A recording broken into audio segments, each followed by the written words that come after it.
Hello everyone, welcome back to my channel. I am the father season 2 का next episode लेकर आई हूँ। Please channel को subscribe करना, लाइक करना और कमेंट करके बताना कि ये एफएफ आपको कैसा लग रहा है। तो पिछले एपिसोड में हमने देखा था वांग जी को एक शॉकिंग न्यूज़ पता चला था और ये न्यूज़ सच में शॉकिंग था। वांग जी एक्सपेक्ट नहीं किया था, मतलब उसके दिमाग में कोसों दूर तक ये ख्याल नहीं आया था कि बात प्रेगनेंसी तक आ जाएगा। और ऊपर से सॉन्गलैन के बातें, यह सुनकर वांग जी को बहुत गुस्सा आ रहा था। वांग जी सॉन्गलैन के बातों का मतलब अच्छी तरीके से समझ पा रहा था। सॉन्गलैन कहना चाहता था कि वांग जी यहाँ से बस चला जाए।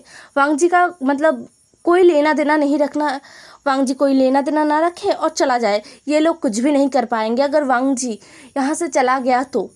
यह सुनकर वांग जी को बहुत ही गुस्सा आया था, क्योंकि वांग जी कोई डरपोक इंसान नहीं है। उसने विंग के साथ नाइट स्पेंड किया है और ये बच्चा उसका है। बट यहाँ पर सॉन्गलैन का ये सब बोलना भी शायद कहीं ना कहीं एक तरीके का नॉर्मल चीज़ है, क्योंकि अक्सर अमीर इंसान या फिर अक्सर अमीर गरीब की बात नहीं होती है। अक्सर जो वन नाइट स्टैंड होते हैं ना, उनमें ऐसे अगर केसेस हो जाता है कि प्रेग्नेंट हो जाता है कोई, तो अक्सर जो पार्टनर होता है ना, दूसरा पार्टनर, वो इग्नोर कर देता है या फिर उस चाइल्ड को एक्सेप्ट करने से मना कर देता है। ये नॉर्मल बात है, इसीलिए सॉन्गलैन ने ये कहा था। बट सॉन्गलैन को नहीं पता था कि ये बात उस पर बहुत भारी पड़ जाएगा। वांग जी का इतना गुस्सा सॉन्गलैन फर्स्ट टाइम फेस कर रहा है। हज़ारों टाइम वांग जी गुस्सा कर चुका है सॉन्गलैन पर, बट इस तरीके से कभी भी वांग जी बिहेव नहीं करता है और वांग जी इस तरीके से गलत वर्ड का भी यूज़ नहीं करता है। बट आज उसके मुंह से गलत वर्ड निकल गया था। वांग जी ने सॉन्गलैन को छोड़ा और वो बैठ गया। वांग जी अपने सर को पकड़ के बैठ गया था। वो सोच रहा था कि अब क्या करे, क्योंकि वांग जी कुछ अलग सोच कर आया था। सच में वो सोच कर आया था कि वो विंग से मिलेगा, विंग से सब कुछ क्लियर करेगा, विंग से माफ़ी मांगेगा। इससे उसके अंदर जो गिल्ट था ना, वो ख़त्म हो जाएगा और फिर वो अपने नॉर्मल लाइफ में वापस जा सकता है। लेकिन अब वांग जी क्या करेगा, वांग जी यही सोच रहा था। दूसरी तरफ विंग, जिसे धीरे धीरे होश आ रहा था। डॉक्टर्स चले गए थे, विंग को मेडिसिन देकर चले गए थे डॉक्टर्स। विंग जो कि अभी धीरे धीरे अपने आँखों को खोल रहा था, उसने अपने आँखों को खोलते हुए देखा कि उसके कमरे में ग्रैनी बैठी हुई है और ग्रैनी ना विंग के हेड को सहला रही थी। ग्रैनी ने जैसे ही विंग को आंखें खोलते हुए देखा ना, ग्रैनी ने कहा, विंग तुम ठीक हो ना, अब तुम्हें कैसा लग रहा है? विंग ने धीरे से अपने आंखों को ओपन किया, ग्रैनी को देखा और एक स्माइल दिया और बोला, ग्रैनी मैं ठीक हूँ, क्या हुआ था? ये बोलकर ना विंग उठकर बैठने लगा था, बट ग्रैनी ने विंग को फिर से लेटा दिया और बोला, मत बैठो, तुम बहुत ज़्यादा वीक हो, अभी लेटे रहो, आराम करो। विंग, जिसको समझ नहीं आ रहा था कि हुआ क्या था, सडनली उसको याद आया कि उसने किसे देखा था। विंग बहुत पैनिक कर गया था। उसने ग्रैनी से बहुत ही पैनिक, मतलब एक आवाज़ होता है ना, डरा हुआ एक आवाज़, उससे पूछा, ग्रैनी वो इंसान कहाँ पर है? क्या वो चले गए हैं? वो यहाँ पर क्या करने आए थे? क्या वो किसी बच्चे को अडॉप्ट करने आए थे या फिर किसी बच्चे को यहाँ पर छोड़ने आए थे? वो चले गए ना ग्रैनी?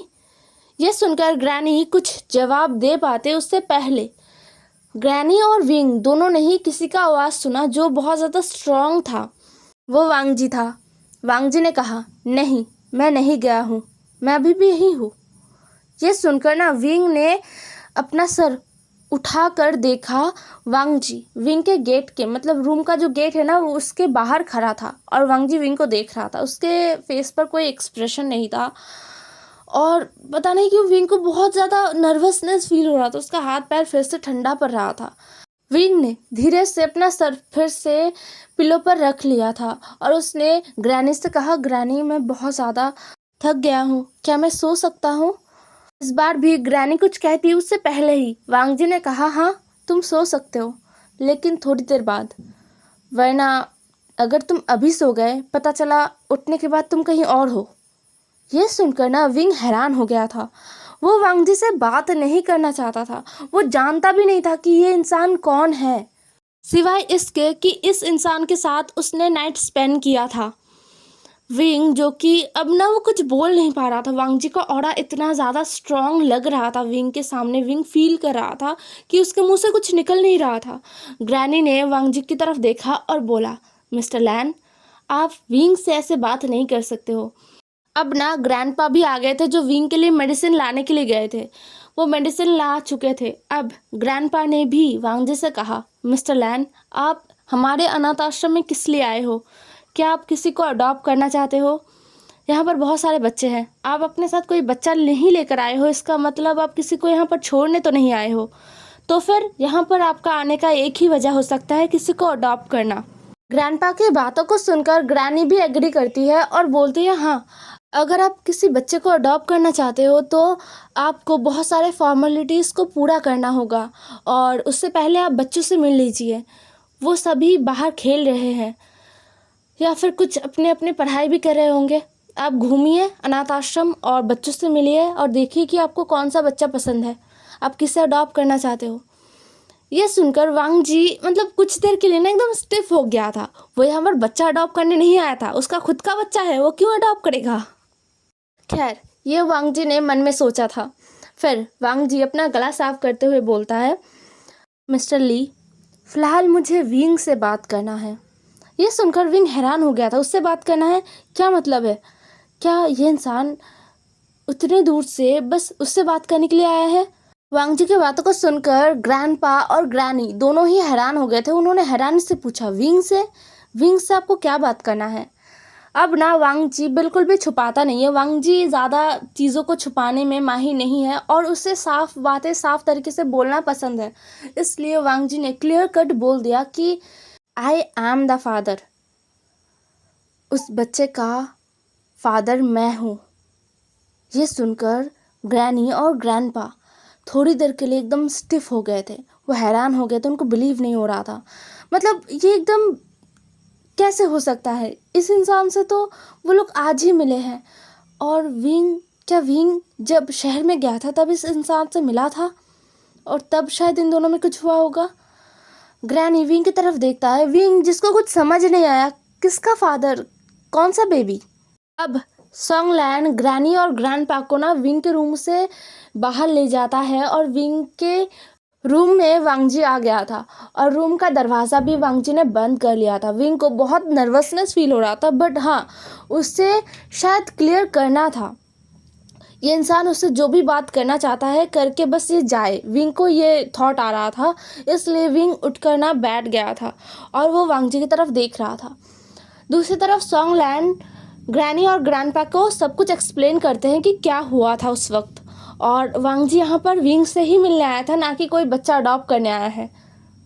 विंग के बेड के पास आके वांग जी बैठ गया था, बेड के पास एक टूल सा रखा हुआ था, वहाँ पर आके वांग जी बैठ गया था। वांग जी का सेंट बहुत ज़्यादा स्ट्रॉन्ग है, पता नहीं क्यों विंग को इतना ज़्यादा स्ट्रॉन्ग लग रहा था और ऐसा लग रहा था कि वांग जी जैसे अपने सेंट को रिलीज़ कराए। हालांकि वांग जी ऐसा नहीं कर रहा था, बट फिर भी विंग को ऐसा फील हो रहा था कि वांग जी अपने फेरोमोन को रिलीज़ कराए। इसीलिए ना वांग जी को विंग एक शार्प लुक देता है। वांग जी को समझ नहीं आया कि ये लुक किस लिए दिया विंग ने, क्योंकि वांग जी सच में अपने फेरोमोन्स को रिलीज़ नहीं कर रहा था। वांग जी विंग के इन लुक्स को इग्नोर करता है और विंग से पूछता है कि विंग अभी कैसा महसूस कर रहा है। वांग जी का सडनली इतना जेंटल वॉइस सुनकर ना विंग थोड़ा सा फ्लिंच कर उठा था, क्योंकि वांग जी जब विंग के डोर के पास खड़ा था ना, तो वांग जी का वॉइस थोड़ा सा लाउड था, या फिर थोड़ा सा डोमिनेंट वाला जो वॉइस होता है ना, वो विंग को सुनाई पड़ रहा था, बट अभी बहुत जेंटल था। हाँ, डोमिनेंसी उसमें था बट जेंटल भी था, विंग को फील हो रहा था। वांग जी ने पूछा कि तुम अभी कैसा फील कर रहे हो। यह सुनकर विंग ने भी उतना ही पोलाइटली जवाब दिया कि वो अभी ठीक है।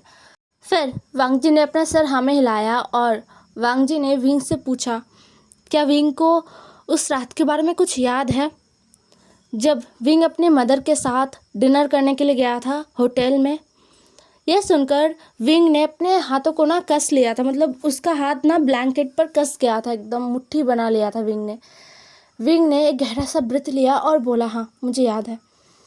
तो वांग जी ने कहा, उसके बाद जो कुछ भी हुआ है वो भी शायद तुम्हें याद होगा। विंग ने अपना सर ना में हिलाया और बोला, नहीं, मुझे कुछ भी याद नहीं। सुबह मैं जब उठा तो मुझे वहाँ पर बस आप दिखे और मैं वहाँ से निकल आया। ये सुनकर वांग जी थोड़ा सा हैरान हो गया था, बट इसमें हैरानी की बात नहीं है। शायद विंग को आदत नहीं है ड्रिंक का, या फिर ऐसे नशे होने के बाद अक्सर इंसान सब कुछ भूल जाता है। वांग जी नहीं भूला है, इसका मतलब ये नहीं है कि विंग ना भूले। तो वांग जी ने बस अपना सर हाँ में हिला दिया। वांग जी ने कहा, आई एम रियली सॉरी। यह सुनकर विंग ने एक स्मिक किया जिसमें पेन था। वो बिल्कुल भी टोंट मारने वाला स्मिक नहीं था, उसमें पेन था। वांग जी को साफ दिख रहा था। विंग ने कहा, डोंट वरी, आप सॉरी मत बोलिए, आपका कोई गलती नहीं है। मुझे पता है ये किसने किया था, और बस इसमें आपका कोई गलती नहीं है, और मुझे नहीं लगता कि आपको सॉरी बोलने का भी ज़रूरत है। यह सुनकर वांग जी थोड़ा सा हैरान भी था और रिलैक्स भी हो गया था। वांग जी को पता है कि विंग किसके बारे में बात कर रहा है। ऑब्वियसली वहाँ पर विंग के मदर ने ही ये सब कुछ किया था, ये क्लियर था। वांग जी ने क्लियर कट देखा था।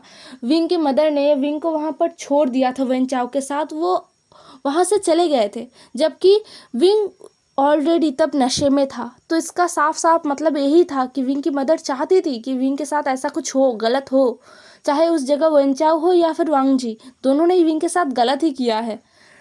वांग जी होश में नहीं था और वेन चाओ होश में करता है सब कुछ। वांग जी नर्वस था क्योंकि उससे भी पता था कि विंग को अभी पता नहीं चला है कि वो प्रेग्नेंट है, और वांग जी को ये बताना चाहिए विंग को। तो वांग जी ने कहा, अच्छा, उस रात के ऊपर हम दोनों का ही कंट्रोल नहीं था, मैं भी नशे में था। हम जो हो चुके हैं उसको बदल नहीं सकते हैं। मैंने बहुत मुश्किलों से तुम्हें ढूंढा है, और जब मैं तुम्हें ढूंढ चुका हूँ तब मुझे एक और चीज़ पता चला है। ये सुनकर विंग वांग जी की तरफ देखता है। वांग जी बहुत ही प्रैक्टिकल इंसान है, वो घुमा फिरा कर बात करना नहीं पसंद करता है, इसलिए उसने विंग की तरफ देखा और बोला, हम पेरेंट्स बनने वाले हैं। ये चीज़ विंग के लिए शॉकिंग था। वो उसे 2 से 3 मिनट लगे समझने के लिए कि वांग जी ने क्या कहा था, मिस्टर लैन ने क्या कहा था। विंग ने लगभग 3 मिनट बाद जाके रिएक्ट किया और उसने बोला, एक्सक्यूज़ मी, आपने क्या कहा? वांग जी ने एक और बार कहा, हम पेरेंट्स बनने वाले हैं विंग, तुम प्रेग्नेंट हो, तुम 8 वीक्स प्रेग्नेंट हो। ये तो विंग के लिए शॉकिंग था। विंग के आंखों से कैसे आंसू गिरे ना, विंग को पता ही नहीं चला। वो एकदम सुन पड़ गया था और उसके आंखों से आंसू के ड्रॉप्स गिर रहे थे। उसको समझ नहीं आ रहा था कि वो खुश है या फिर पेन में है। ऑब्वियसली वो भी पेन में है, ये कोई खुशी का न्यूज़ नहीं था।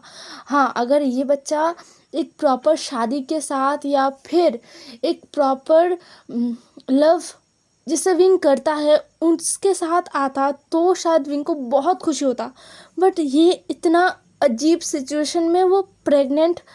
विंग के आंसुओं को देखकर ना वांग जी बहुत ज़्यादा पैनिक कर गया था। वो विंग के पास आ गया था, एकदम विंग के पास आ गया था, विंग के आंसुओं को पोंछ रहा था। वांग जी फील कर पा रहा था कि विंग का पूरा बॉडी एकदम सुन पड़ गया है। विंग अपने बॉडी पर कंट्रोल नहीं कर पा रहा है, उसके आंसू बस गिरे जा रहे हैं। विंग रिएक्ट भी सही से नहीं कर पा रहा था। उसे गुस्सा आ रहा है तो वो गुस्से वाला रिएक्ट करेगा ना, या फिर उसे अगर रोना आ रहा है तो वो प्रॉपरली रोए, बट वो रिएक्ट भी सही से नहीं कर पा रहा था। वांग जी ने विंग को अपने बाहों में ले लिया एकदम, और अब जाके वांग जी ने अपना सेंट रिलीज़ किया था। अब जाके उसने अपना सेंट रिलीज़ किया था, जिसके बाद ना विंग को पता नहीं क्यों एक शांति सा महसूस हुआ। वो मतलब कुछ भी नहीं कह रहा था, ना ही उसने वांग जी को बैक हक किया था क्योंकि ये ऑकवर्ड था, और वो अभी इस हालत में भी नहीं था। विंग पता नहीं कैसे उसका हाथ ना उसके बेली पर आ गया था, और वो अपने दोनों हाथों से अपनी बेली को टच कर रहा था। वांग जी को फील हो रहा था, क्योंकि वांग जी ने विंग को एकदम हक कर लिया था ना, तो वांग जी को फील हो रहा था कि उसका हाथ, विंग का हाथ उसके बेली पर है। विंग की आंखों से अभी भी आंसू गिर रहे थे जो वांग जी के नेक पर गिर रहा था। विंग, जिसको ये फील हो रहा था कि उसे सांस लेने में प्रॉब्लम हो रहा है, अचानक से वांग जी के फेरोमोन्स से ना अब उसे क्लियरली सांस लेने में कोई प्रॉब्लम नहीं हो रहा था। उसका जो दम अटक रहा था ना वो अब नहीं हो रहा था। तो उसे अब थोड़ा सा शांति महसूस हो रहा था। उसका दिल बहुत ज़ोर ज़ोर से धड़क रहा था। उसके दिमाग में बार बार यही गूंज रहा था कि वो प्रेग्नेंट है, वो प्रेग्नेंट है। और ये चीज़ ना सच में किसी और के लिए हैप्पीनेस भरा हो सकता है, बट विंग के लिए ये चीज़ हैप्पी नहीं था। रीज़न ये नहीं था कि विंग मैरिड नहीं है या फिर विंग मार्क्ड ओमेगा नहीं है। रीज़न ये है कि बचपन से ही उसके ऊपर जो दाग लगा हुआ था ना, जो दाग लगा हुआ है, वो उस दाग के चलते अपने साथ किसी को भी जुड़ना नहीं चाहता था। इसलिए उसने कभी भी किसी को अपने करीब आने नहीं दिया, किसी अल्फ़ा को, किसी बीटा को अपने करीब नहीं आने दिया। बस इसी वजह से कि उसके ऊपर एक बहुत ही बुरा वाला दाग लगा है, जो समाज कभी भी नहीं भूलेगा। और हर मोड़ पर, जिस मोड़ पर भी विंग को खुशियाँ मिलेगा, जिस मोड़ पर भी विंग के साथ कुछ अच्छा होगा, वहाँ पर ये दाग उछाला जाएगा और उस हैप्पीनेस को बर्बाद कर देगा ये दाग। ये और कुछ नहीं, वो नाजायज़ वाला टैग है जो विंग के जन्म से पहले ही लग गया था। बट आज ये सोचते ही विंग ने वांगजी को अपने से धकेल दिया था। उसने सच में वांगजी को धकेल दिया था। और वहाँ पर ना अब जो ग्रैनी है वो भी आ गई थी। ग्रैनी ने दरवाज़ा खोला और विंग की तरफ देखा। विंग के आंखों में आंसू देखकर ना ग्रैनी जल्दी से विंग के पास आई और विंग को हग कर लिया और बोला, क्या हुआ विंग? ग्रैनी भी रो रही थी, पता है, क्योंकि ग्रैनी को सॉन्गलैंड ने वो बता दिया था विंग के मदर ने क्या किया था। विंग का जो स्टेप मदर है उसने क्या किया था विंग के साथ। विंग को होटल में लेकर गया था, विंग को ड्रिंक कराया था, नशा कराया था, और फिर एक बूढ़ा अल्फ़ा जो है, बहुत ही गंदा वाला अल्फ़ा है, उसके साथ वो विंग को रूम में भेजना चाहते थे। वहाँ पर बस वांगजी आ गया था और विंग को बचा लिया था। बट वांगजी उस वक्त बहुत बुरी हालत में था और विंग भी, इसीलिए उन दोनों के बीच वो सब कुछ हो गया था जो होना नहीं चाहिए था। वांगजी लगभग 2 महीने से विंग को ढूंढ रहा था और जब वांगजी को विंग का पता मिला बहुत मुश्किलों से, तो विंग को ढूंढते हुए वांगजी यहाँ पर आ गया। ये सब कुछ ग्रानी बस सुन रही थी। ग्रानी ने, हाँ, उनको समझ में आ गया था कि विंग के साथ बुरा हुआ है, विंग किसी के साथ इंटीमेट हुआ है, ये भी ग्रानी को पता चल गया था। बट ये सब कुछ विंग के उस मदर ने किया है, ये ग्रानी को नहीं पता था। तो ग्रानी आ गई थी विंग को हक करने के लिए। ग्रानी को पाकर ना विंग अब फूट फूट कर रोने लग गया था। उसने रोते हुए कहा, ग्रानी, मैंने भी वही किया जो मदर ने किया था। ग्रानी ने विंग के हेड को सहलाते हुए बोला, नहीं नहीं, तुमने ऐसा कुछ भी नहीं किया, तुम्हारा इसमें कोई गलती नहीं है। ग्रानी ने ना अब थोड़ा सा ज़ोर से और एक धमकाने वाला, एक डांटने वाला आवाज़ से विंग को बुलाया और बोला, विंग शांत हो जाओ। विंग के आंसुओं को पोंछते हुए ग्रानी ने कहा, क्या तुम चाहते हो कि तुम्हारी वजह से तुम्हारे बच्चे को कुछ हो जाए? हाँ, क्या तुम ये चाहते हो कि तुम्हारा बच्चा मर जाए? ये सुनकर ना विंग एकदम चुप हो गया था और वो ग्रानी की तरफ देख रहा था। ग्रानी ने कहा, तुम ऐसे रो कैसे सकते हो?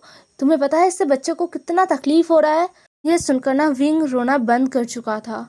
विंग ग्रानी की तरफ देख रहा था। ग्रानी ने वांगजी की तरफ देखा और बोला, मिस्टर लान, हम रेडी है, लेकिन हाँ, आपको भी हमसे प्रॉमिस करना होगा कि आप मेरे बच्चे को कभी भी दुख नहीं पहुंचाएंगे, उससे हर वो खुशियाँ देंगे जो वो डिज़र्व करता है, क्योंकि आप खुद हमारे पास आए हो, ना कि हम आपके पास गए थे।